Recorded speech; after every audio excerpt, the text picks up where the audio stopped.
마태복음 강의 22번째 시간 완전하게 하려 합니다 라는 제목을 가지고 마태복음 5장 17절로 20절 말씀 함께 살펴보도록 하겠습니다. 하나님을 만나고 나서 가장 의아했던 것 중에 하나, 그리고 하나님을 만나고 나서 가장 충격적이었던 것 중에 하나가 내 존재가 변한 줄 알았는데 여전히 세상이 즐겁더라는 것입니다. 내가 죄를 짓는 것에 대해서 구별될 수가 없었다는 겁니다. 내가 죄짓기를 멈추지 않는다는 것이었습니다. 분명 예수 그리스도를 만났는데 그 상황을 알게 돼서 회개를 했는데도 불구하고 내 인생이 변하지 않는 거예요. 그리고 내가 즐거워하던 것들이 변하지가 않는 거예요. 분명 예수는 나의 주인이신데 내가 분명 예수님이 가장 큰 타고난 가치라고 알고 있는데 이상하게 세상이 여전히 즐겁습니다. 변하지 않는 나. 이 변하지 않는 나를 보고 우리는 굉장히 많이 절망하게 됩니다. 조금 더 구체적으로 이야기할 수도 있을 것 같습니다. 예수님을 만나고 나서 나의 삶을 세우기 위해서 열심히 공부해서 나의 하루하루의 계획을 빠듯하게 다 이렇게 세워놨는데 하다가 보니까 웹툰을 보고 싶은 거예요. 하다가 보니까 웹소설을 보고 싶은 거예요. 하다가 보니까 미국 드라마를 보고 싶은 거예요. 그렇죠? 이렇게 보다 보니까 5분이 날아가고 1시간이 날아갔어요. 이때 신자가 충격을 먹어요. 나는 또 넘어졌구나. 내 주인은 예수님인데 왜 나는 이렇게 넘어지는 거지? 라고 하면서 1시간이 무너지니까 어떻게 됩니까? 나의 하루를 날리기 시작합니다. 그래 어차피 오늘 하루 망한 거 1시간을 잠깐 딴짓을 한 건데 나의 하루가 망한 걸로 치부가 돼. 그래서 내 하루 자체를 허랑방탕하게 날려보내기 시작합니다. 낭비하는 거. 하루가 망하니까 어떻게 됩니까? 일주일도 서슴지 않습니다. 일주일 망하니까 한 달도 무너집니다. 한 달이 무너지니까 1년도 무너지고 1년이 무너지면 결국 내 인생이 무너지는 거예요. 어디서 시작했습니까? 1시간. 정확히 이야기하면 1시간의 무너짐에 절망한 나 자신에서 시작합니다. 그 1시간의 실수, 1시간의 죄악, 1시간의 잘못에 묶여가지고 나의 인생을 던져버리는 게 이 인간의 본성입니다. 솔직하게 이야기할게요. 던지는 게 즐거운 겁니다. 왜 우린 변하지 않을까요? 변하지 않는 우리에 대해서 우리는 어떻게 바라봐야만 할까요? 라고 하는 것을 풀어보기 위해서 오늘 본문을 또 함께 살펴보도록 하겠습니다. 예수님께서 산에 올라가셔서 입을 열어 가르치시니 사람들이 다 주의를 기울여 듣습니다. 그의 메시지에 집중을 합니다. 그의 입에서 흘러나오는 그 뚜렷한 메시지는 제자들과 무리들의 마음을 꽉 사로잡습니다. 숨 쉴 틈도 없이 듣던 새로운 시대, 새로운 국가, 그리고 그곳에서 시행되어질 원리와 법을 듣기에 앞서서 그들이 누군지에 대해서 이야기하는 예수 그리스도의 그 서론은 팔복은 너무나도 아름다웠습니다. 숨을 죽이고 집중했습니다. 그리고 깨닫습니다. 내가 하는 노력과 소유와 결단이 아니라 그 하나님의 노력과 수고와 결단이 나의 삶과 정체성을 붙잡는 것이로 그래 내가 그 하나님의 자녀로구나 라는 사실을 확인하게 됩니다. 그리고 나서 마태가 서론의 결론으로서 소금과 빗댄 착한 행실을 이야기합니다. 그 착한 행실로 하여금 사람들이 너희를 보고 하나님께 영광을 돌리게 하라 라고 이야기하는 것이죠. 그것을 통해서 우리는 나의 노력을 가지고 내 삶을 결과로서 증명하는 것이 아니라 하나님의 노력을 인하여 맺힌 내 삶의 열매를 통해서 나를 확인하는 누리는 인생에 대해서 배우게 됩니다. 그리고 나서 예수님이 잠시 입을 멈추십니다. 이에 제자들과 무리도 잠시 숨을 쉬고 기다립니다. 그리고 기대합니다. 이제 새로운 원리의 율법이 나타나겠구나. 지금까지 나를 얽매였고 지금까지 나를 애먹게 했고 지금까지 나를 속박했던 그런 시행들, 지침들이 아니라 뭔가 새롭고 놀랍고 자유로운 율법들이 선포되겠구나 라고 하는 기대가 있었습니다. 새로운 유토피아를 이루는 어떤 법들을 기대하기 시작한 거예요. 그러나 예수님께서는 그들의 기대를 싹 무시하십니다. 무엇이라 이야기하십니까? 내가 율법이나 선지자들 폐하러 온 것이 아니요 완전하게 하려 합니다. 기대와 달랐습니다. 당시에 그들은 그 율법에 굉장히 집중했고 그 율법에 억압되어 있었습니다. 그러나 예수님이 오신 것을 통해서 어떤 두 부류가 나타나요. 그 두 부류는 모두 예수님이 이야기하신 복음을 위해서 율법을 다르게 해석을 합니다. 한쪽은 예수님이 율법을 폐기한다고 보았습니다. 분노했어요. 어떻게 우리를 구원시켜줄 수 있는 율법을 이렇게 막 지키느냐. 안식일을 어기시고 성전에서 정숙하지 않으신 그 예수님의 모습을 보면서 분노합니다. 또 다른 편에서는 예수님이 그렇게 율법을 막대하시는 것을 보면서 그래 율법은 필요가 없는 거지 라고 생각한 거예요. 즐거워한 겁니다. 그런데 예수님이 오셔서 그 둘의 모든 오해를 깨부숩니다. 내가 율법이나 선지자들 폐하러 온 것이 아니다. 완전하게 하려 합니다. 1.1획도 없어지지 아니한다. 심지어 어떻게 얘기하십니까? 그것을 지키고 가르치는 자는 천국에서 크다고 여겨질 것이다 라는 강조법을 통해서 예수님의 율법을 얼마나 소중히 여기고 계신지에 대해서 이야기하십니다. 심지어는 서기관과 바리새인보다 더 높은 의, 더 나은 의가 아니면 천국에 들어갈 수 없다고 이야기하시면서 율법에 대해서 지킬 것을 굉장히 강조하십니다. 이렇게 이 말씀을 보시면서 전의를 좀 다지시는 분들이 계셔요. 그래, 맞아, 율법을 지켜야지. 조금 더 성숙해지면 그래, 예수님 나를 위해서 죽어주셨고 율법을 완성시켰으니까 나도 그 완성된 율법을 더 열심히 지켜내야지 라고 하는 전의가 다져진다는 겁니다. 그렇게 전의를 다지면 어떻게 됩니까? 누가 더 열심히 율법을 지킬 수 있는지에 대한 경쟁으로 들어가게 됩니다. 오늘 본문 말씀은 그것을 의도하고 있지 않습니다. 예수님은 율법을 강화시키러 오신 것이 아니라 완성시키러 오셨다고 합니다. 굉장히 미묘한 차이지만 굉장히 큰 차이입니다. 그렇다면 우리의 질문은 간단해집니다. 율법을 완성시킨다는 것이 무슨 의미냐는 거예요. 율법을 완성시키는 것은 어떻게 할 수 있냐는 거예요. 이 두 가지 질문을 풀어봐야 합니다. 율법을 완성시킨다는 것은 무엇이며 무엇을 통해서 어떤 방법으로 이 율법을 완성시킬 수 있냐는 것입니다. 이 문제를 먼저 풀기 위해서 이 두 가지 질문을 먼저 풀기 위해서 우리는 예수님께서 이 말씀을 하신 의도를 20절 말씀에서 확인을 해봐야 돼요. 17절부터 19절 말씀까지 이야기를 봤었을 때 보면 17절 말씀에서 예수님이 이 땅에 오신 목적을 이야기하십니다. 그리고 18절에서 19절 말씀을 보면은 그 예수님이 그 율법을 얼마나 소중히 여기고 계신지를 이야기합니다. 그리고 나서 20절에서 서기관과 바리새인의 의와 비교해서 이 높은 의가 있어요. 더 나은 의가 있어야 천국에 들어갈 수가 있다고 이야기하십니다. 이런 이야기는 앞에서 율법과 뒤에서의 의가 관련이 된다는 것을 의미합니다. 율법을 어떻게 이루는가가 어떤 의가 나타나는지에 대해서 이야기를 하시는 거예요. 즉 여기서 말하는 의는 천국에 들어가기 위한 것인데 이는 곧 율법을 이루는 방식과 결부되어 있다는 겁니다. 그래서 율법을 이루는 것이 중요해지는 거예요. 굉장히 재밌는 표현이죠. 두 가지 의미가 있습니다. 첫 번째는 지금까지 지켜온 서기관들과 바리새인들의 의로는 천국에 들어갈 수가 없다는 이야기. 이것은 무엇을 이야기합니까? 서기관과 바리새인이 율법을 지키는 방식으로는 천국에 들어갈 수가 없다는 거예요. 두 번째는 무엇을 의미합니까?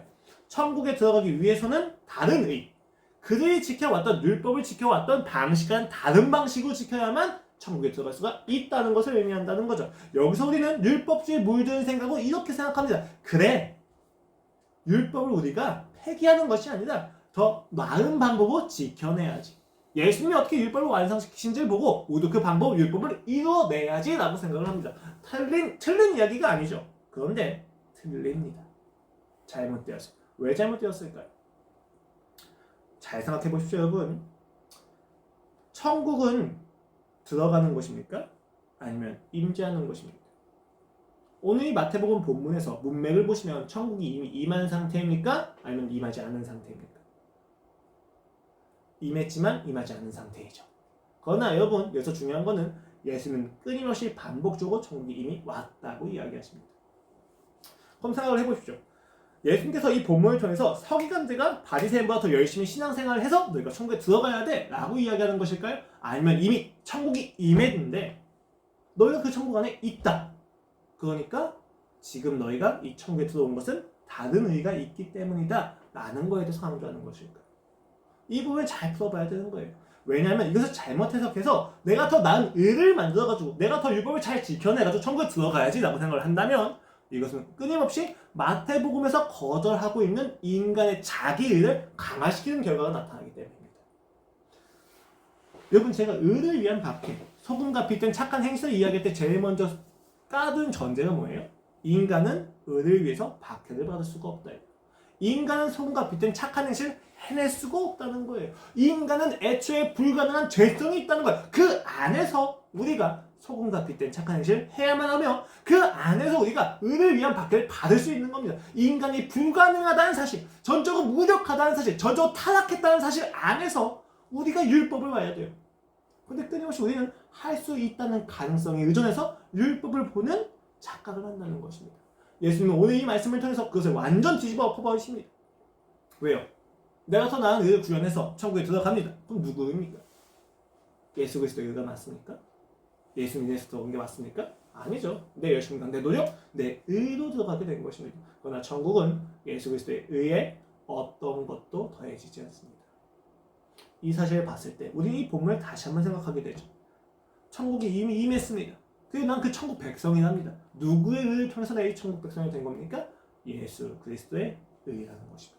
그리스도 예수께서 율법을 지킨 방식으로 인해서 우리가 들어왔다는 것입니다. 오늘 본문은 너희가 열심히 를 지켜야 된다가 아니라 너희가 이미 더 탁월하고 더 아름답고 더 완전한 의로 인해서 천국을 받아들였단다 라고 이야기하는 거예요.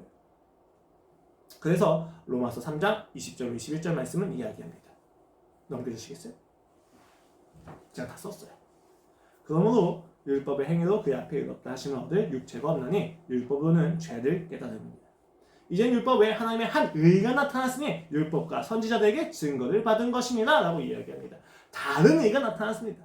근데 이 율법과 다른 의라고 이야기하는 것은 지금까지 얘기했던 구약과 선지자들의 그 예언과 배격되는 것이 아니라 그 약속의 성취로서 오는 것입니다. 그 약속의 성취라고 이야기했으면 무엇을 의미합니까? 그래서 무엇이 증명됐어요?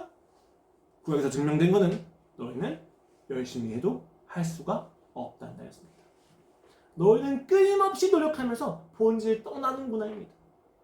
그러면 우리가 이 말씀을 볼 때는 내 의를 더 높여야지라고 생각하면 안 된다는 거예요.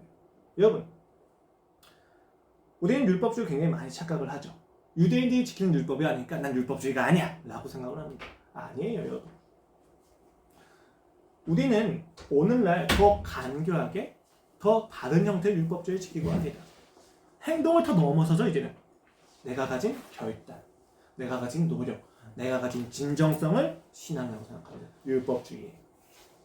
나의 의를 기준으로 해서 나의 의를 근거로 하나님 나라에 들어갈 수 있다고 생각하는 것, 내가 신앙을 가질 수 있다고 생각하는 것이 모두 나의 의라는 것입니다. 술과 담배를 끊는다고 해서 신앙입니까? 내가 하나님의 진정성을 여긴다고 해서 신앙입니까? 아니에요. 여러분의 결단이 얼마나 사소하고 하찮은지를 다 보아서 아실 겁니다. 전 너무 잘 알고 있습니다. 지금도 저는 저의 죄와 싸웁니다.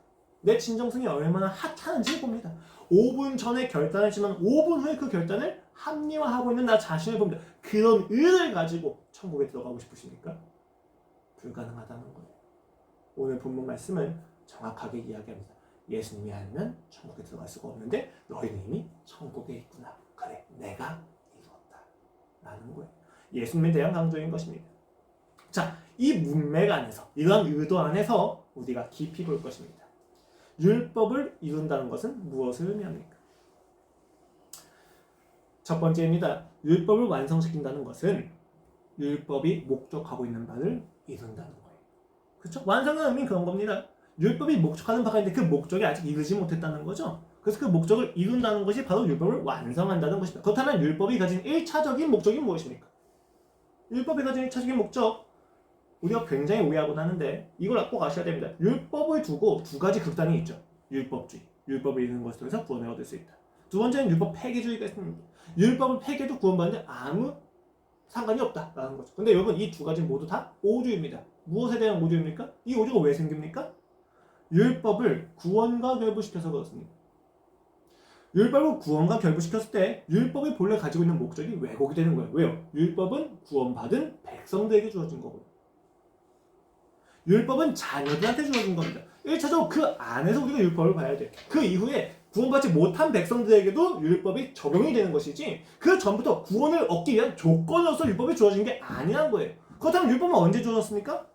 그 애굽에 노예된 백성들이 홍해를 가르친 그 하나님의 놀라운 기적을 보고 구원을 받았을 때, 그리고 그들이 나는 누구이며 하나님의 누구면 내가 어떻게 살아야 되지? 라고 하는 정체성에 대한 고민 속에 있었을 때 하나님이 주신 게 십계명입니다. 구원받은 백성은 이렇게 살아야 된답니다. 라는 것이 율법이에요.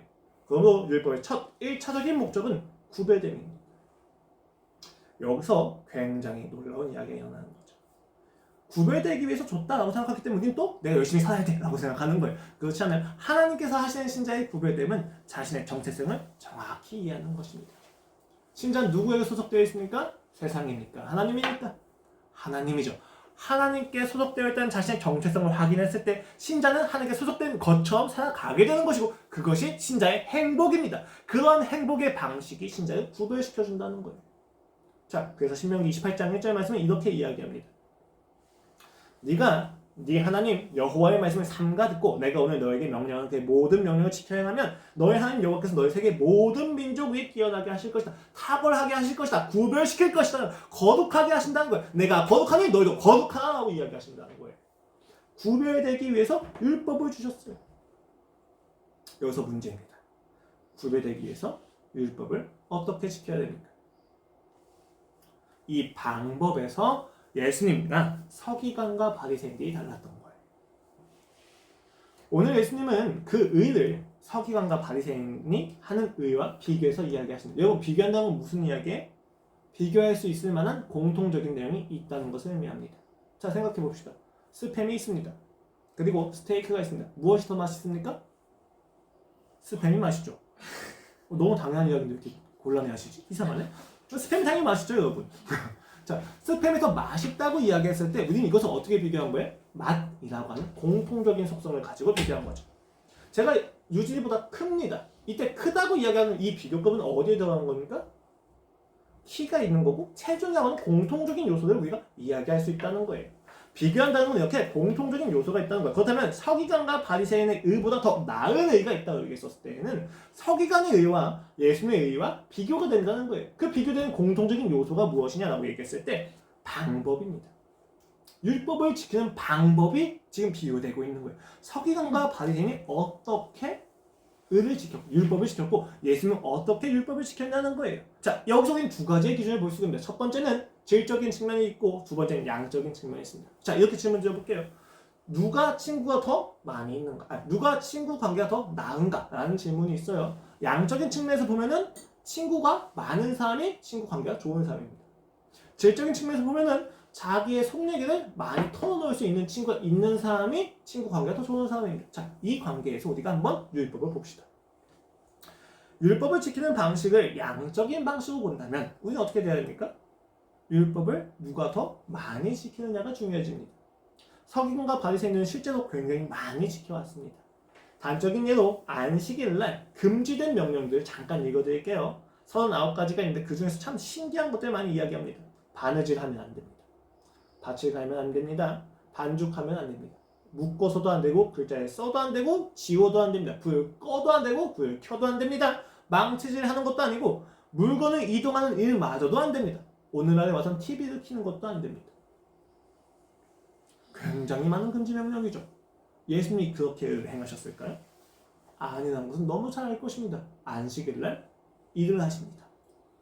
성전을 뒤엎어버리십니다. 율법을 안 지키는 것처럼 보세요. 적어도 예수님이 율법을 지키는 방식은 양적으로 다 지키는 방식은 아니었다는 거예요. 그럼 우리는 이렇게 이해되는 거죠. 그러면 예수님은 율법을 질적으로 지키셨구나.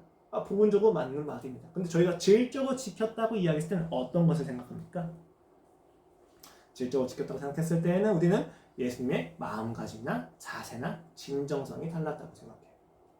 그래서 우리도 율법을 지킬 때 우리의 마음가짐이나 진정성을 다르게 해야 된다고 생각합니다. 근데 여기서 또 오해가 들어옵니다. 신앙은 진정성이 아닙니다. 이것을 꼭 기억하셔야 돼요. 율법의 진정성을 가지고 지킨다고 해서 지켜지십니까? 되지 않는다는 것이 우리 모두가 알고 있는 이야기입니다. 때로 우리가 행위와 대비된 내적 결심을 굉장히 높이는 경우가 있어요. 그런데 여러분, 내적 결심마저도 행위와 다를 바가 없습니다. 우리가 가진 내적 결심은 율법을 지키는 방법일 수가 없다는 것을 이야기하는 거예요. 자, 그럼 이건 이상한 거죠. 질적인 측면에서도 양적인 측면에서도 예수님이 율법을 지키는 방식이 그들보다 더 낫지 않다는 것을 의미한다는 거예요. 그럼 예수님이 지키는 방식이 무엇이 달랐을까? 라고 이야기했었을 때 보다 근본적인 방법을 이야기합니다. 서기관과 바리새인은 질적인 측면, 양적인 측면을 떠나서 자신을 높이기 위해서 자신의 옳음을 증명하기 위해서 율법을 지켜왔습니다. 그러나 예수님은 반대로 가십니다. 자신이 옳다고 주장하지 않으십니다. 옳음을 살아내시죠. 그러나 옳음을 주장하지는 않으십니다. 그에겐 누가 옳습니까? 하나님만 옳습니다. 그렇다고 해서 바리새인들이 옳다고도 이야기하지 않으시죠. 마태복음 23장을 보시면 바리새인들의 죄에 대해서 화 있을 쟁자를 7번 이야기하시면서 저주하십니다. 그들도 옳지가 않다는 거예요. 서기관과 바리새인들은 율법을 지키는 것을 통해서 내가 옳다는 것을 드러냈습니다. 그러나 예수님은 율법을 지키실 때 내가 옳다, 네가 옳다가 아니라 하나님이 옳다고 이야기하십니다. 그게 율법을 지키는 다른 방식이었습니다. 율법을 지키는 것을 통해서 구별되어야만 합니다. 그 구별을 위해서 서기관과 바리새인은 자신이 옳다고 이야기했습니다. 내가 옳으니까 난 구별될 백성이라고 이야기합니다. 그러나 예수님은 전혀 달라요. 예수님은 나도 옳지 않고 너도 옳지 않고 하나님만이 옳으시니까 나는 구별된 백성이다 이야기하시는 거예요. 전혀 다른 방법입니다. 조금 더 봅시다. 마태복음 23장 2절로 3절 말씀입니다. 서기관들과 바리새인들의 모세의 자리에 앉았으니 그것도 무엇이든지 그들이 말하는 바는 행하고 지키되 그들이 하는 행위는 본받지 말라. 그들은 말만 하고 행하지 아니하며. 그들이 말하는 건 율법이에요. 율법은 지키라고 이야기하십니다. 그러나 그들의 행위는 본받지 말라고 이야기하세요. 여러분 서기관과 바리새인이 얼마나 열심히 행했습니까? 본받아야 되잖아요. 왜 본받지 않아야 되는지에 대해서 행위에 대한 구체적인 설명을 이렇게 덧붙이십니다. 4절로 7절 말씀입니다. 또 무거운 짐을 묶어 사람의 어깨에 지우되 자기는 이것을 한 손가락으로도 움직이려 하지 아니하며 그들의 모든 행위를 사람에게 보이고자 하나 곧 그 경문들을 넓게 하며 옷을 길게 하고 잔치 윗자리와 회당의 높은 자리와 시장에서 문안받는 것과 사람에게 납비나 칭함받는 것을 좋아합니다. 시키긴 하는데 행하진 않아요. 열심히 행하는데 근데 왜 그것이 행함이 아니라고 이야기합니까? 높은 자리에 앉기를 즐거워했다고 이야기하십니다. 그것은 율법을 행하는 게 아니다라고 이야기하십니다. 11절로 12절이 정확히 이야기하십니다. 너희 중에 큰 자는 너희를 섬기는 자가 되어야 하니라. 누구든지 자기를 높이는 자는 낮아지고 누구든지 자기를 낮춘 자는 높아지니라. 여러분 서기관과 바리새인들은 율법을 정말 열심히 지켰어요. 그런데 그들은 율법의 행위가 아니었습니다. 왜요? 율법을 지키면 높아질 수가 없어요. 율법을 지키면 사람들이 내게 무난하는 것을 즐거워할 수가 없어요. 율법을 지키면 그들을 시킬 수 없어요. 내가 행해야지. 그들이 전혀 다른 방식을 했다는 거예요. 율법을 지키면서 내가 높아지는 것이 즐거웠다는 거예요. 그것을 보고 예수님이 이야기하십니다. 율법을 지키는 게 아니다. 너희가 분명히 진짜 율법을 알았다면 높아질 수 없다. 낮아져야만 한다. 사랑해야만 한다. 근데 너희는 높아지는구나. 그들의 행위는 본받지 말라고 이야기하십니다. 랍비나 칭함을 받으면 안 된다고 이야기한다. 그래서 8절로 10절 말씀에서 이렇게 정확히 이야기하십니다. 너희는 랍비나 칭함을 받지 말라. 너희 선생은 하나요. 너희는 다 형제이다. 땅에 있는 자들 아버지라 하지 말라. 너희 아버지는 한 분이시니 곧 하늘에 계신 이시니라. 또한 지도자나 칭함을 받지 말라. 너희의 지도자는 한 분이시니 곧 그리스도시니라. 무엇을 이야기합니까? 율법은 내가 옳은 것이 아니라 하나님만 옳다는 것입니다. 하나님만 옳은 것을 입증하기 위해서 드러내기 위해서 행하는 그 율법들을 가지고 어떻게 너희가 높아지니? 라고 물어보시는 거예요. 말이 안 된다는 것입니다. 우리는 율법을 어떻게 지켜야만 합니까? 하나님이 옳은 것이 드러나는 것을 즐거워하는 방식으로 나타나야만 합니다. 그런데 우리는 율법을 끊임없이 내가 높아지는 방식으로 이야기합니다. 하나님이 나의 옳음을 입증하는 수단이 율법이야 생각하는 거예요. 반대예요. 하나님이 옳다는 것을 입증하는 수단이 율법을 지키는 것입니다. 율법을 지키면 지킬수록 나는 행할 수가 없구나. 내가 이렇게 타락했구나. 하나님은 놀라우시구나. 하나님만이 나의 구원자이시구나. 라는 걸 알게 되는 것이 율법인데 우리는 끊임없이 율법을 가지고 나 자신을 높이는 데 열심히 합니다. 우리는 이것을 받아들이기 위해서 반드시 내가 틀렸다는 사실을 발견해야 합니다. 내가 틀렸다는 사실을 알지 못하는 자는 반드시 높아집니다. 이것을 꼭 기억하셔야만 해요. 하나님이 옳다는 것을 증명하는 방식으로서 율법이 주어졌다면 이 율법은 반드시 나를 부정시킨다는 거예요. 내가 이렇게 열심히 살았는데 내가 이렇게 진정성을 가지는데 왜 내가 틀렸냐는 말이에요. 라고 얘기해서 하나님이 이야기하시는 거죠. 그 진정성을 가지고 너를 입증하려고 하는 그 방식이 틀렸다. 너는 나의 진정성으로 확인되는 겁니다. 라고 이야기하시는 겁니다. 율법은 구별을 위해서 주어졌습니다. 이 구별은 무엇을 통해서 증명됩니까? 내가 옳다는 것을 통해서 증명되는 것이 아니라 하나님이 옳다는 것을 통해서 증명되는 겁니다. 즉 은혜를 간절히 구하는 모습을 통해서 신자의 신자됨이 이스라엘 백성의 이스라엘됨이 구별된다는 거예요. 그래서 예수님이 이렇게 그래서 하나님께서 이야기하시잖아요. 구약이 다 그 얘기예요. 사실 보면 하나님 야 너희가 날 사랑하냐? 너희 날 사랑하지 않았어? 라고 얘기하는 게 뭐라고 해요? 우리 하나님을 열심히 사랑했는데요? 라고 이야기하는 거예요. 사랑했다고 하는 것이 오름이 되는 거예요. 사랑하는 자는 그렇게 이야기할 수가 없습니다. 사랑하는 자는 그 예배 행위를 했다고 해서 내가 하나님을 사랑한다고 이야기할 수가 없어요. 그들에게 사랑은 이미 왜곡이 되었다는 거예요. 그럴 수가 없습니다. 율법은 내가 옳은 것이 아니라 하나님이 옳다는 것을 입증하기 위하여 주는 것입니다. 자, 그렇다면 예수님은 그 율법을 어떻게 이루십니까? 예수님은 하나님이 옳다는 것을 어떻게 드러내십니까? 라는 것을 살펴보기 위해서 율법이 어떤 체계를 가지고 있는지 좀 생각해 볼 필요가 있습니다. 여러분, 율법은 크게 세 가지의 체계가 있습니다. 첫 번째는 십계명을 근거로 하고 있는 도덕법입니다. 두 번째는 그 도덕법을 근거로 그 당시 시대에 이스라엘 백성이 살아남는 데 필요한 시민법이 있습니다. 무엇을 먹지 말거나 정규의식을 하거나 이런 게 사실상 시민법이에요. 그리고 세 번째는 의식법이 있어요. 제사를 드리는 데 필요한 법입니다. 자, 이 세 가지 중에서 어떤 것이 상위법입니까? 십계명이죠. 도덕법입니다. 도덕법을 근거로 시민법과 의식법이 나오는 거예요. 그런데 이스라엘 백성이 포로 기간을 거치면서 자신들이 이렇게 포로가 된 것이 무엇 때문이다? 우상숭배했기 때문이다. 그리고 우리는 예수님을, 하나님을 유일신으로 섬겨야 된다. 하나님을 유일신으로 섬긴 것이 무엇이냐? 율법을 지키는 것이다 라고 하는 결론에 이르게 되면서 그들이 율법을 열심히 지키는데, 율법을 열심히 지키는 이 근거에는 십계명보다는 의식법과 시민법이 자리 잡게 됩니다. 율법에 대한 해석을 굉장히 중요하게 여기죠. 그래서 유전, 전통이 더 생기는 거예요. 기존에 가지고 있는 율법보다 더 많은 율법들이 생기는 거예요. 그래서 주일날은, 안식일날은 몇 번 걷지 말아야 돼. 오늘은 1.5km 이상을 걸으면 안식일을 어기는 거예요. 이런 식으로 확장이 되는 거죠. 시민법과 의식법에 더 집중을 해버린 겁니다. 그런데 정작 도덕법은 과시하고 있다는 것이 예수님이 드러내시는 지적입니다. 굉장히 재미있는 거죠, 여러분. 대한민국은 자유민주주의 국가입니다. 그렇죠? 모든 의견을 주장할 수 있습니다. 그러나 자유민주주의를 무너뜨리는 주장에 대해서는 제한이 가해집니다. 이게 당연한 거예요. 자유민주주의를 지키기 위해서 최선인 거죠. 근데 우리는 이 자유민주주의를 무너뜨리면서도 자유민주주의에서 주는 권리를 다 누릴 수 있다고 생각하는 거죠. 지금 이게 유대인의 착각이에요. 시민법과 의식법만을 지키는 것을 통해서 도덕법이 해결됐다고 보는 것, 혹은 그 도덕법이 이루어졌다고 보는 게 그들이 가지고 있는 착각이라는 것입니다. 여러분, 굉장히 재밌어요. 거꾸로 가는 거예요. 의식법과 시민법을 지키면 도덕법을 지킨다고 얘기하는 거고, 예수님은 도덕법을 지키는 것을 통해서 의식법과 시민법이 지켜진다고 이야기합니다. 그래서 예수님이 오셔서 하신 게 의식법과 시민법을 재해석하시는 거예요. 마태복음 22장 35절로 40절에서 무엇을 이야기합니까? 여기서는 도덕법의 중심이 무엇인지 이야기합니다. 십계명의 중심이 무엇인지 이렇게 이야기합니다. 그 중에 한 율법사가 예수님을 시험하여 묻되, 선생님, 율법 중에서 어느 계명이 크니까? 예수께서 이르시되, 네 마음을 다하고 목숨을 다하고 뜻을 다하여 주 너희 하나님을 사랑하라 하셨으니 이것이 크고 첫째 되는 계명이요. 둘째도 그와 같으니 네 이웃을 네 자신같이 사랑하라 하셨으니 이 두 계명이 온 율법과 선지자의 강령입니다. 십계명을 무엇이라 요약하십니까? 사랑이라고 요약하십니다. 율법의 본질이 무엇입니까? 물어보자. 사랑하는 거다. 하나님을 사랑하고 이웃을 사랑하는 것이다 이야기하십니다. 그래서 서기관이 자신을 높이기 위해서 또다시 묻습니다. 여기서 우리는 서기관과 바리새인이 가지고 있는 율법을 이루는 방식이 어떤 방법인지를 보게 됩니다. 두 가지 예시를 볼 겁니다. 선한 사마리아인과 고르반에 대한 얘기를 잠깐 볼 겁니다.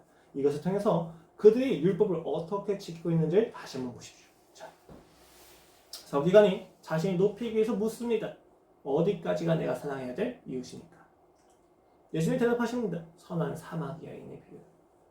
강도 맞은 유대인이 있는데 그 유대인을 지나친 제사장과 레위인을 이야기하십니다. 그리고 나서 사마리아인은 그를 외면하지 않았다는 것을 이야기하십니다. 그리고 나서 묻습니다. 누가복음 10장 36절 말씀입니다. 네 생각에는 이 세 사람 중에 누가 강도 만난 자의 이웃이 되겠느냐? 라고 이야기하는 거죠. 이웃의 기준을 바꿔버리는 거예요. 내가 할 수 있는 영역에서 어디까지가 이웃인가를 따졌는데 예수님이 바꿔버리시는 거죠. 네가 이웃을 결정하는 게 아니라 너에게 도움을 받는 자가 이웃을 결정하는 거란다 라고 바꿔버리십니다. 자, 두 번째 비유 잠깐 볼게요. 마가복음 7장 말씀입니다. 제자들이 손을 씻지 않고 밥을 먹으니까 바리새인과 서기관들이 와서 시비 겁니다. 야, 너희가 왜 유전을 어겼느냐, 전통을 어겼느냐에 대해서 물어봅니다. 그러자 예수님이 이렇게 이야기하십니다. 이거 잠깐 넘겨주실래요? 한 번 넘기시고 두 번, 세 번. 아니, 앞에. 이거 다 들어가요? 자, 마가복음 7장 8절 말씀입니다. 너희가 하나님의 계명을 버리고 사람의 전통을 지키는 유전을 지킨다는 겁니다. 또 이르시되 너희가 너희 전통을 지키려고 하나님의 계명을 잘 저버리는도다. 모세는 네 부모를 공경하고 또 아버지나 어머니를 모욕하는 자는 죽임을 당하려 하였거늘 너희는 이르되 사람이 아버지에게나 어머니에게나 말하기를 내가 드려 유익하게 할 것이 고르반 곧 하나님께 드림이 되었다고 하기만 하면 그만이라 하고 자기 아버지나 어머니에게 다시 아무것도 하여 드리기를 허락하지 아니하니. 여러분 고르반은 하나님께 드리는 제물입니다. 먹을 거예요. 근데 굉장히 재밌는 게 뭐냐면 당시 유대인들도 부모를 봉양하긴 했어요. 근데 두 가지죠. 부모도 봉양해야 되고 하나님도 섬겨야 된단 말이에요. 음식을 부모님께도 드리고 하나님께도 드려야 돼요. 되게 웃긴 거죠. 근데 여러분 우리가 조금 현실적으로 생각해 봅시다. 제가 5만 원이 있어요. 하나님께도 헌금을 드려야 되고 부모님께도 용돈을 드려야 돼요. 이제 어버이날이잖아요. 아주 굉장히 힘든 나이입니다. 어버이날인데 드려야 돼요. 아깝습니까? 안 아깝습니까? 아까워요. 부모님께 드리는 게 이상하게 아까워요. 내가 지금까지 받은 게 진짜 많거든요. 존재를 내가 너무 감사한데 이상하게 부모님께 5만 원 드린 게 그렇게 아까워요. 그래서 뭐라고 이야기합니까? 부모님 내가 드리고 싶은데 하나님께 이미 드렸어요 라고 이야기한다고 예수님이 지적하시는 거예요. 너희가 부모님께 드릴 것을 하나님께 이미 드림이 되었다고 하면 그만이다. 이런 이야기입니다. 무엇을 의미합니까 여러분? 여러분 제사장과 서기관이 살 배웠을까요? 안 배웠을까요? 배웠죠. 모두가 더 열심히 배웠을 겁니다. 그런데 상처받은 유대는 왜 지나칩니까? 시민법에 의하면 부정한 자를 만지면 부정해져요. 부정해지면 의식법에 의하여 예배를 드릴 수가 없게 됩니다. 속죄제도 드려야 돼요. 뭐가 문제입니까? 시민법과 의식법을 지키기 위해서 도덕법을 버리는 거예요. 사랑을 버리는 거예요. 왜? 그 유대인들은 부모님께 드릴 것을 하나님께 드린다고 안 드립니까?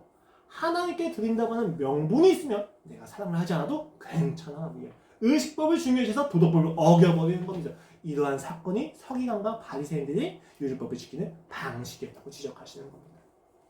가난한 자를 동정하지만 사랑하지는 않습니다. 부모님을 공경한다고 하지만 사랑하지는 않습니다. 부모님께 돈을 들지만 함께 식사하지 않습니다. 자녀를 학원에 보내지만 자녀와 함께 놀지 않습니다. 해야 될 의무, 시민법과 의식법은 행하지만 사랑은 행하지 않는다는 겁니다. 여러분만의 이야기도 아니고 유대인들만의 이야기도 아닙니다. 저의 이야기입니다. 아까도 이야기 드렸습니다만 부모님을 사랑합니다. 사랑을 많이 받았습니다. 그러나 5만 원은 아깝습니다. 10만 원도 아깝습니다. 심지어 가는 시간도 아깝습니다. 그래서 무엇이다 이야기합니까? 아주 부끄러운 고백이고 저희 부모님은 이것을 보지 않기를 원합니다. 엄마, 저 사역 때문에 바빠요. 명분이 있으니까 사랑을 하지 않아도 된다는 거예요. 이게 율법주의입니다. 그래서 예수님이 이렇게 이야기하십니다. 무엇이든지 밖에서 사람에게로 들어가는 것은 능히 사람을 더럽게 하지 못하되 사람 안에서 나오는 것이 사람을 더럽게 하느니라. 무엇을 이야기합니까? 밖에 있는 게 뭐예요? 세상의 가치 이런 거 아니고 여기서 이야기하는 거는 뭐냐면 의식법과 시민법을 지키는 여부가 너희를 정결하게 하는 게 아니다. 너희 안에 사랑이 있느냐 없느냐가 너희를 정결하게 하는 것이다 라고 이야기하는 거예요. 율법주의자들이 무엇이 그토록 잘못되었습니까? 사랑을 버리고 행위를 선택했습니다. 그것이 그들의 죄였다는 거예요. 예수님은 나누셨습니다. 그는 율법을 어떻게 이루셨습니까? 안식일에 일하십니다. 성전을 정숙하지 않으십니다. 세리들과 병자들과 부정한 자들과 함께 하셨습니다. 자신이 부정해지는 것을 더 두려워하지 않았어요. 자신이 옳다는 방식을 주장하지 않으셨습니다. 그는 마음껏 떨어졌어요. 왜요? 그것이 사랑을 지키는 방법이었기 때문입니다.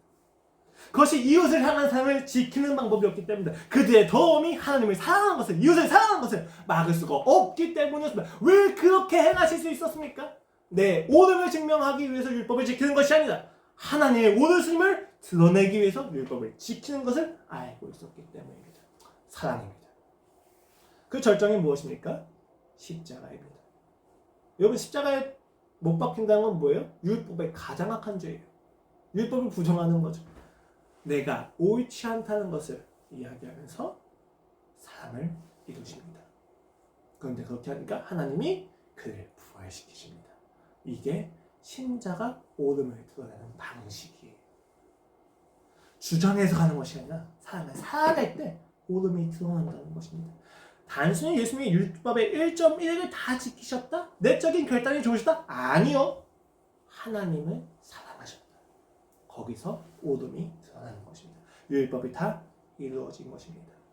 왜 그토록 서기관과 바리새인들은 시민법과 의식법에 집착했습니까? 그 예수를 어떻게 본지에 집중할 수 있었습니까? 간단해요. 유대인들이 자신의 몸에 집착하니까 사람들의 눈에 시선을 신경 쓸 수밖에 없어요. 의식할 수밖에 없어요. 시민법과 의식법이 확인받는 방법이 사람들의 기준이었기 때문에 높아져야 되기 때문이에요.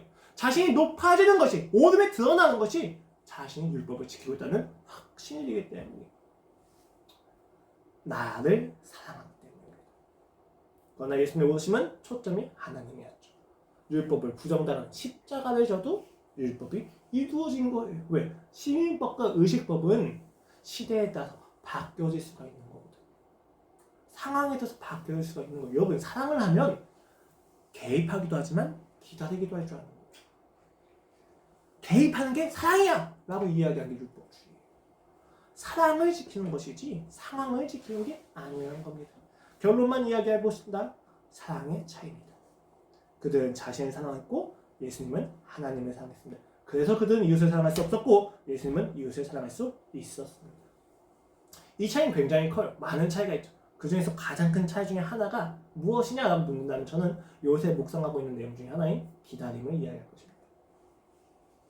기다리는 게 무조건 상해하는 얘기는 아니에요. 근데 사랑하면 기다릴 줄도 알아야 된다는 것을 알아야 됩니다.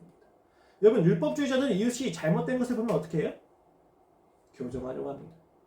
내 오름을 관철시키는 거예요. 그러나 예수님은 신자는 이웃의 잘못된 것을 보았을 때 기다릴 줄도 합니다. 왜요? 내가 오는 게 아니라 하나님이 오시니까 하나님이 행하셔야 된다는 거예요. 내 자녀가 게임 중독에 빠져있어요. 율법주의자들은 어떻게 합니까? 뭐 한 번쯤 경험해 보셨을 텐데 컴퓨터 부숴버리실 거예요. 네가 이 컴퓨터 때문에 사랑 줘. 근데 컴퓨터 부수거나 플레이스테이션을 욕조에 쳐넣는 것을 통해서 그것을 본 자녀가 아 맞아 내가 잘못했지 난 그만해야 돼 라고 할까요? 화가 나죠. 엄마의 것 중에 무엇을 부술 수 있을까 생각합니다. 그래서 부수려고 하니까 겁이 나죠. 부술 수가 없어요. 더 혼날까봐 쫓겨날까봐. 그래서 무엇을 합니까? 나 자신을 망칩니다. 엄마가 가장 사랑하는 나 자신을 망치는 것을 통해서 엄마를 괴롭혀서 내가 옳다고 증명하려고 하는 거예요. 얼마나 큰 모순입니까? 부모님 사랑 맞습니다. 사랑하니까 게임 못하게 하려고 하시는 거 맞아요. 그런데 오름을 관절시킨다고 해서 사랑은 아니에요.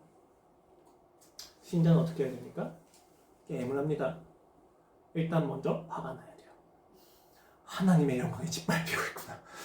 어떻게 네가 감히 게임을 분노하지만 애통합니다.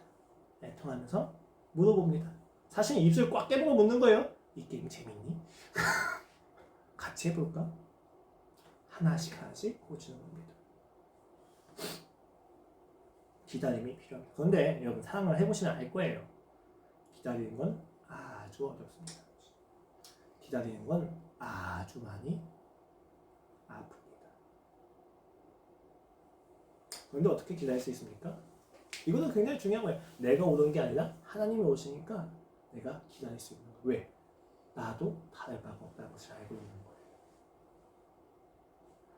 나의 자녀가 게임을 하는 것을 보면서 집안에서 침대 위에서 스마트폰 하는 나의 모습과 다를 바가 없는 걸 알고 있어요.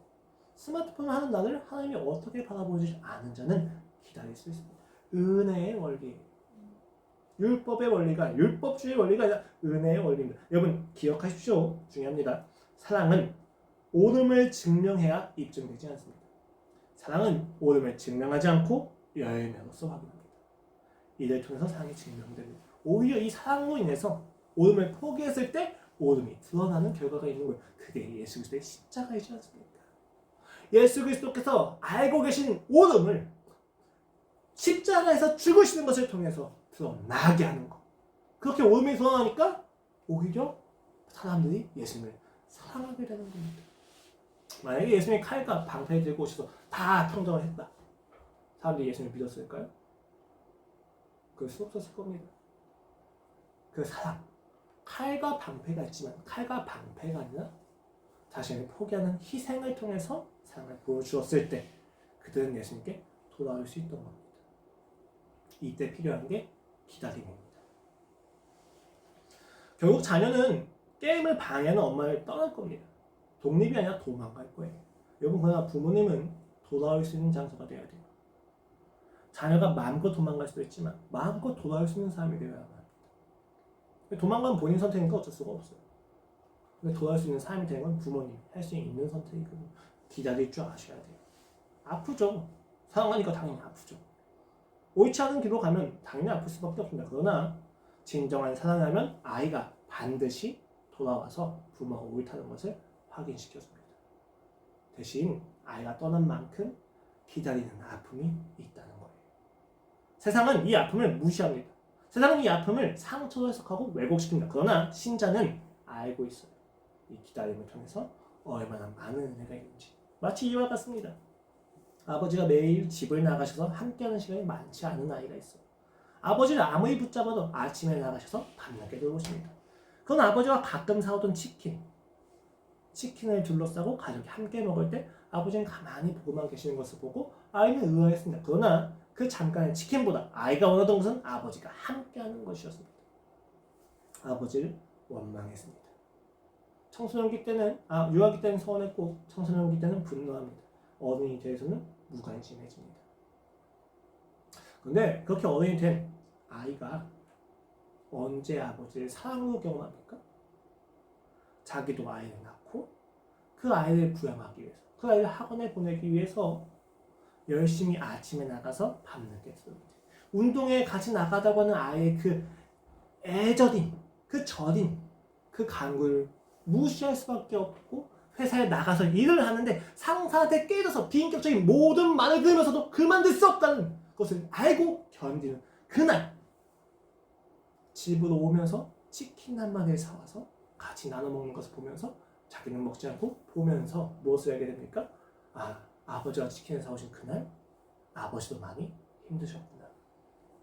나를 사랑하기 위해서 아버지도 그 힘듦을 견디셨던 거구나 라는 것을 이해할 때 우리는 아버지의 사랑을 경험하게 됩니다. 열심히 일해서 치킨만 사가고 얘기하는 거 아니에요. 예시입니다. 신자가 아픔을 느낍니다. 기다릴 때 아프죠. 이 아픔을 할 때 왜 축복됩니까? 예수 그리스도께서 나를 어떻게 기다리셨는지를 알기 때문입니다. 그 사랑을 알면 우리는 기다릴 수 있다는 겁니다. 말씀을 정리하겠습니다.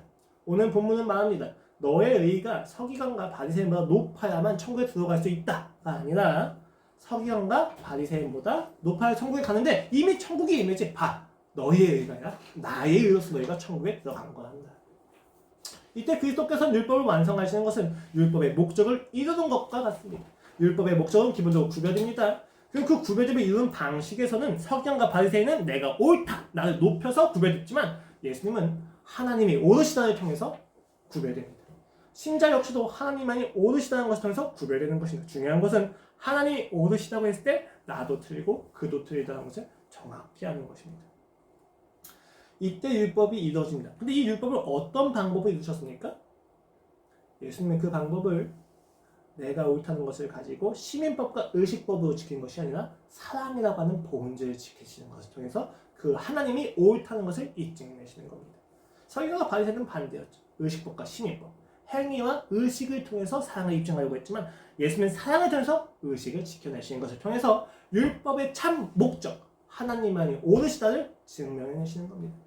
하나님을 사랑하셨기 때문에, 이웃을 사랑했기 때문에 그는 율법을 지켜나가신 겁니다. 그 사랑 안에서 가장 나타나는 두드러진 차이 중에 하나가 기다림입니다. 오해하지 마십시오. 사랑은 무조건 기다려야 된다는 얘기가 아니에요. 개피해야 될 때도 있습니다. 그러나 기다릴 줄도 알아야만 한다는 것입니다. 율법주의는 우리를 기다려주지 않습니다. 그러나 예수님은 우리를 기다려주십니다. 그가 십자가에 죽고 부활하시고 승천하십니다. 예수님을 여전히 제자들은 오해하고 있어요. 그러나 성령님이 임했을 때 예수님이 얼마나 기다리고 계셨는지를 보게 되는 겁니다. 해석이 되는 겁니다. 그의 말이, 그의 침묵이, 그가 했던 말 하나하나가 얼마나 깊은 기다림인지를 알게 되는 겁니다. 그 예수가 나를 얼마나 사랑했는지 보게 되는 겁니다. 내가 진짜 많이 아프게 했구나. 그럼에도 불구하고 기다리신 예수님을 보면서 돌아갈 수 있게 되는 겁니다. 여러분 기억하십시오. 회개를 한다는 것은 죄를 깊이 알았다는 것이 아닙니다. 죄를 깊이 알면 인간은 악에 바치거나 포기해버립니다. 그게 인간의 본성입니다. 죄를 깊이 보는 것만 가지고는 회개가 일어나지 않아요. 무엇이 필요합니까? 그 죄의 깊이를 보여주면서 그 죄에도 아픈 마음을 가지고 기다리신 예수 그리스도를 보았을 때 우리는 비로소 회개를 하게 되는 것입니다. 그러니까 이웃이, 내가 사랑하는 가족이 변하지 않는 것을 보고도 우리가 기다려줄 수 있는 겁니다. 조금 더 나아가겠습니다.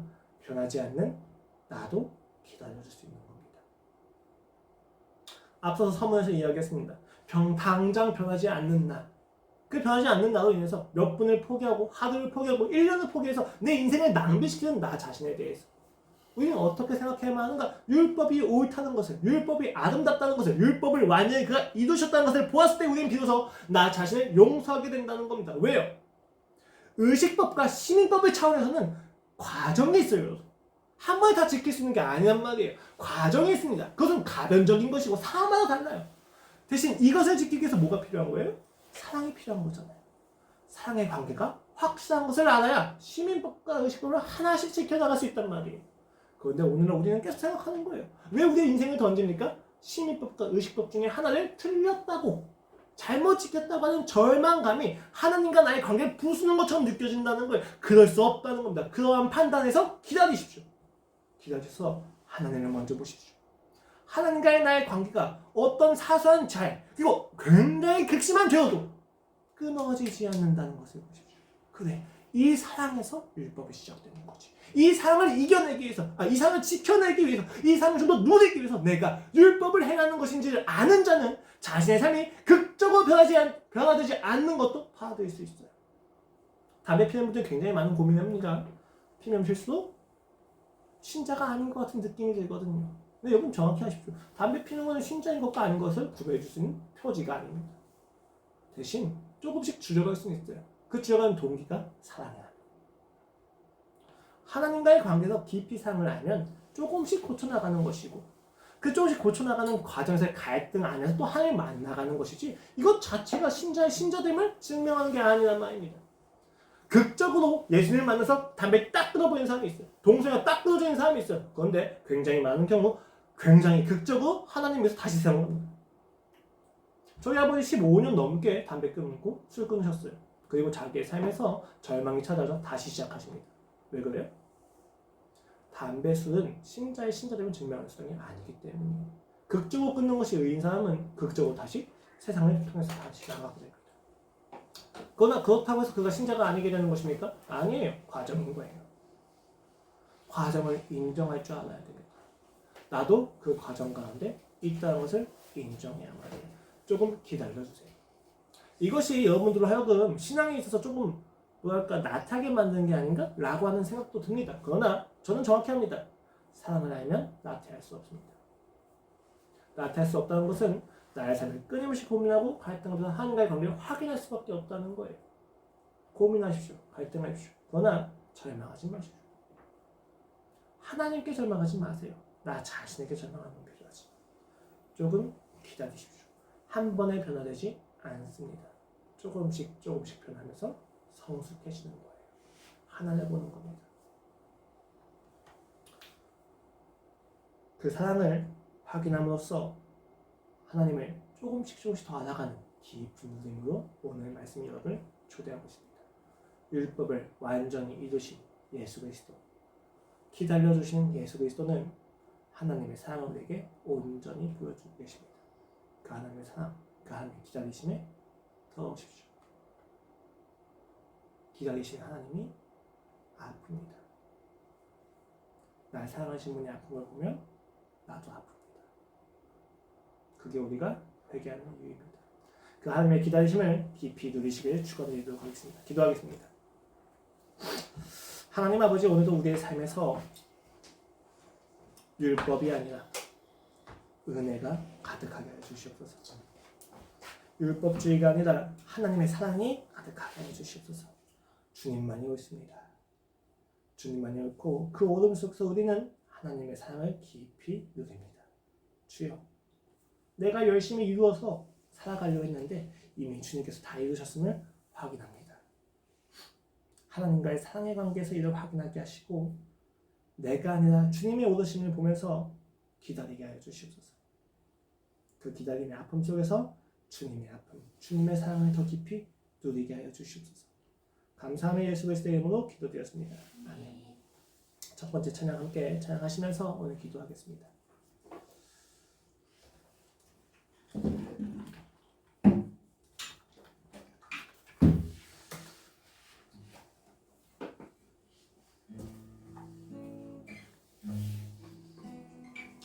하나님이 모든 걸 아십니다. 여러분의 연약함도 여러분의 악함도 아십니다. 그걸 다 알고 계신 상태에서 기다려주시는 거예요. 그러니까 순종하십시오. 그 사랑으로 다시 돌아오십시오. 여러분 사실 원리적으로 이야기 되겠습니다. 마음껏 도망가셔도 됩니다. 사실 하나님의 사랑을 직면한다는 건 굉장히 어려운 이야기예요. 나에 대한 절망을 직면한다는 거거든요. 마음껏 도망가십시오. 그러나 사랑을 우리는 믿고 있기 때문에 마음껏 돌아오실 수 있습니다. 하나님께 마음껏 원망하고 하나님께 마음껏 회개하고 하나님을 마음껏 사랑하십시오. 오늘 여러분의 아픔과 상황이 여러분의 결론이 아닙니다. 하나님의 약속이 여러분의 결론입니다. 그러므로 그 과정을 한 걸음씩 누려가십시오. 괜찮습니다. 사랑을 알아가십시오. 함께 찬양하시겠습니다.